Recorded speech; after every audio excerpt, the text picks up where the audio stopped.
back to On the Mat today. I'm here today with a really special guest, and I'm actually in her space. So this is Nicole, and Nicole actually taught me to be a yoga teacher.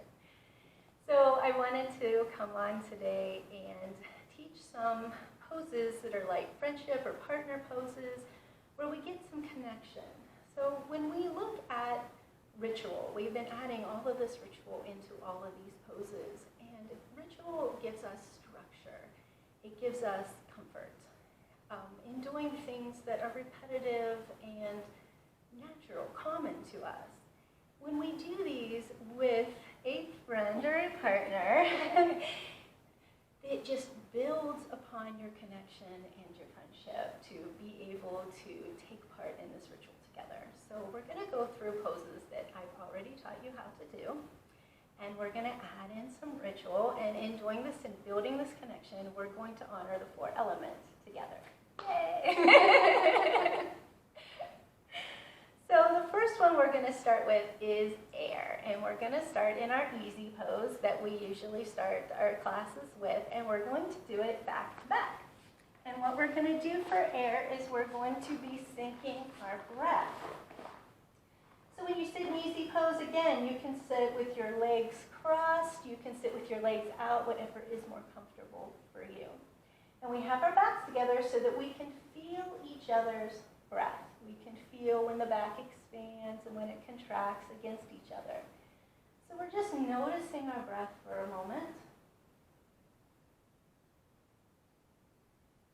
And then eventually, we're going to start to just inhale lightly together. And then start to exhale. It doesn't have to be in perfect sync. But we're just noticing that as we breathe, that our inhales are together and our exhales are together. Now we're going to add in some arms. So Nicole's going to take her arms straight up like we do. And if you're comfortable, just palms facing each other is enough. If you can, maybe the tips of your fingers can come together, or you can do in a prayer-like hand motion with the palms together. And then I'm going to reach up and find her wrists and wrap around. And as we're here, then again, our breath is just sinking. Inhale. And exhale. Good. And we're just going to come out of it slowly. And if you're doing these poses with a friend, you can just stay here as long as you want. Another way that we're going to honor air is to take the lotus unfolding pose, and we're going to do it this time in opposition. So at first we're not going to pay attention to our breath, but I am going to round my back as Nicole arches hers, so my arms are coming around myself in a hug as hers go out wide. I'm lowering my head, she's glancing up at the ceiling. And then we're going to work in opposition. So as she rounds her back and brings her arms into a hug, I'm going to arch my back and let my arms come out wide. A little trust in going back against your partner. If we want to do this with breath, as I begin to exhale, I'm going to start to round my back, round my shoulders, bring those arms in, and Nicole is going to inhale as she arches her back and then brings her arms out wide.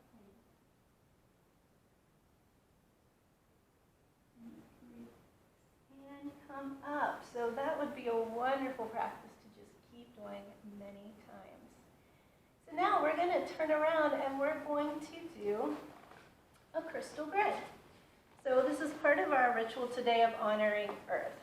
So we have a Metatron's cube here that we sit down. You can pick any one that you want, when you don't even have to have this part if you're going to build a crystal grid, but it's nice to kind of have the placement where the crystals go. So in doing this crystal grid, I picked one for higher vibration so that we can kind of just take like this really deep dive together. So the first thing that we're going to do is we're going to take Selenite.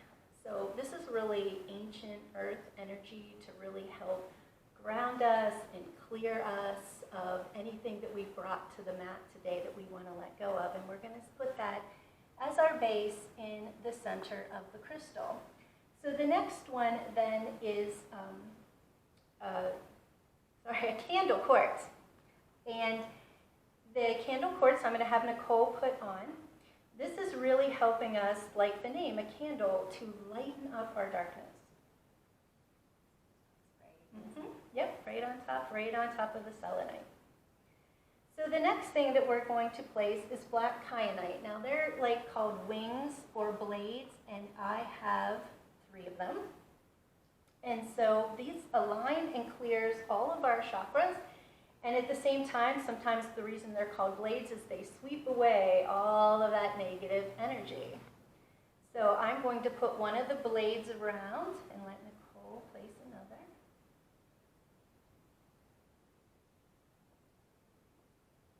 And then we're going to put the third one. And then I'm going to have Nicole take Apophyllite. I may be saying that wrong, or Apophyllite. I'm guessing. It calms the mind. This one. So Apophyllite calms the mind and helps us to open up that heart chakra to each other. So I like to place that one at the top. And then kind of like a little bit of opposition, we have a black moonstone. So this is really great, not only for grounding us, but for divine feminine energy that comes from the moon. So we're going to place that around as well. And there's no exact science to this. There's a lot of intuition that goes to building these crystal grids. Just where do I feel this is going? And a lot of times when I build them, I kind of just sit and ask the crystals, who wants to come and where do you want to go? So our last one, I know I can't say this one. It's Mystic, and then it has the myrrh, because it's named after the Merlin. But it's Indigo Gabbra, that I can say, is the other name of it. So this one is a very gentle stone that brings us wisdom. And so it helps us get to our wisdom. Yeah. So we're going to put that out. And the one thing you do when you build a crystal grid is you want to connect them. So you're going to take your finger, you can take like a quartz pointer even, and you're going to connect the middle stone to all of the other stones. And then I like to just kind of symbolically just take the energy and lift it up. And I'm going to let Nicole do the same thing with the grid.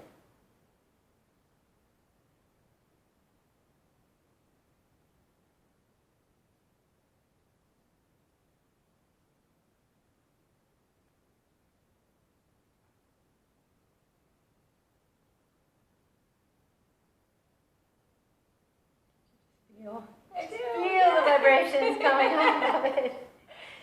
So what we're going to do is a child's pose, because we want to honor the earth. And so child's pose is a really nice one to do. And you can switch back and forth going it. We're just going to show you one way for time's sake today. So I'm going to get into child's pose.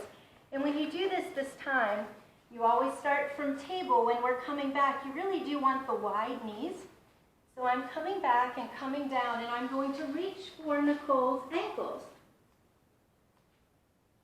And then her hands are going to come down and, oh, nice little massage walk across the back.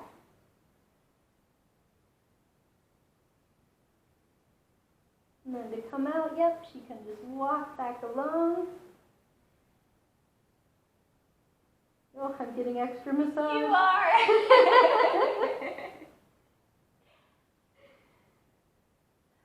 Oh, and giggles. I would give her a little Reiki on her feet. Giggles are so great for this practice when you're going together. So the next thing we want to honor is water. So Nicole has brewed us this wonderful tea to have together.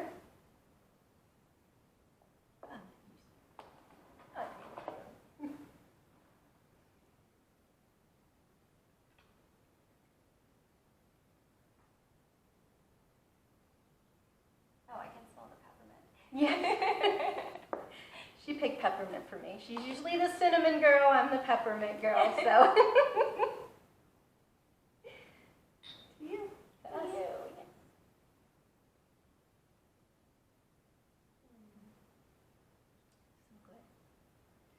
And Nicole's warming herself with it. I'm waiting for the peppermint to cool me down. That's why we're friends. I run cold, you run hot. We're good. So we wanted to then with fire, because we're honoring, or no, this is water, sorry, we're honoring water. We're going to do boat. So it's kind of like a nice little challenging pose. No, I'm getting this wrong. Boats for water, but it's challenging, so we have fire. So let's add the fire first. We'll get there. We'll get there. So I wanted to, with this ritual, we built this wonderful crystal grid. And I wanted to place a candle around it for each one of the elements, for earth, for water, for fire, and for air. So we've done air in our easy pose. We did earth with our child's pose, and now we're going to do boat, and boat is kind of doing both things. Boat, symbolic of navigating those storms of life and navigating them with a friend. Makes it so much easier. But, you know, sometimes we need that kind of fire, that challenge. So boat pose is a challenge on its own. It's also a little bit of a challenge doing it together, but it actually does make boat pose a lot easier. Yeah, it's easier in the end. Yeah, easier to do it together. So we're going to add that fire element by lighting the candles. I'm going to light.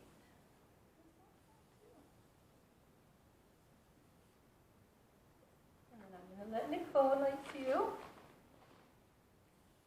And I know when we did this before, like we have called in the different elements in the different directions. That's something you could wonderfully add to this as well. Okay, so we're going to do our challenging boat pose together. So for this, we're just going to come and we're going to start by putting kind of our toes together. We're taking each other's hands, and then one by one, we're going to lift the legs up, ooh, cracky knees, and then the other. There. And then we're just kind of like a little push and pull, little rock. Tug them on the tummies, the core, but this is how you do boat pose together. And then you're just going to want to bring one down and bring the other one down.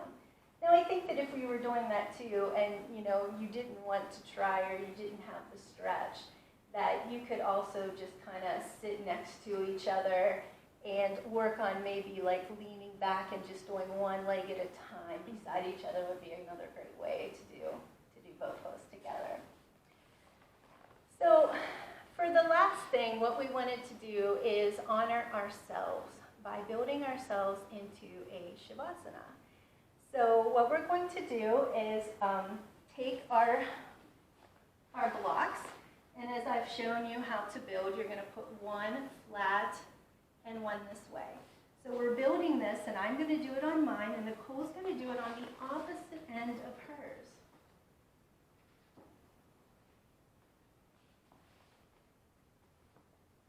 So then in this, we're facing each other, and then we're going to take our bolster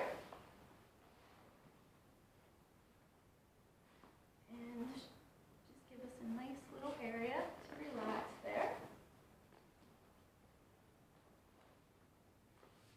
So at the end of every practice, we want to honor ourselves by giving ourselves a rest. So feet just straight out or whatever is comfortable. And we're both going to just kind of put your back up against the bolster and relax down. And when we're doing this pose together, we're going to take one hand, the one that's outside to each other, and place it on our heart. And then just to show you, we're going to take these hands and put them together, and then they're going to rest between us. And now Nicole, because this is one of the reasons I really wanted her here today, is going to teach us how to sync up with sound. So there's a lot of beautiful research that tells us how sound, and specifically making sounds together, can help two people or groups of people sync up in a variety of ways. We co-regulate together. Our brainwaves sync up, our heart rate sync up, our breathing syncs. And it helps bring us into cohesive states of mind, cohesive emotional states. And so today, Kirsten and I are going to show you one of my favorite ways And that's just by simply owning together. So we're going to take a deep breath in, and on the exhale, own, and then we'll do it 3 times, and we'll just rest together in that synced up state. Are you ready, Kirsten? I am.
Stay in that pose just for as long as you want. I'm sure the rest of the day. Yes. I'm sure that both of us could definitely have stayed in every pose, had fun with every pose longer, but I like to keep these kind of short and so that you can just, go out, gather your supplies if you want to use them. I'm telling you though, this practice is so powerful with somebody. You need none of these trappings. You need none of the things to just be able to just beautifully connect with a friend or in any of these poses. Yes. So I kind of challenge you to grab a partner, grab a friend, grab your mom, grab whoever that you want to try this that's willing to try it with you. Maybe start with one pose and one part of the ritual and build up to, see what you can do. I think that you'll be surprised how much this adds to the connection that you share together. And I just want to thank Nicole so much for doing this with me. I'm so pleased to be here. So we thank you for being with us today too. Namaste. And by the way, namaste really quick. What does it mean?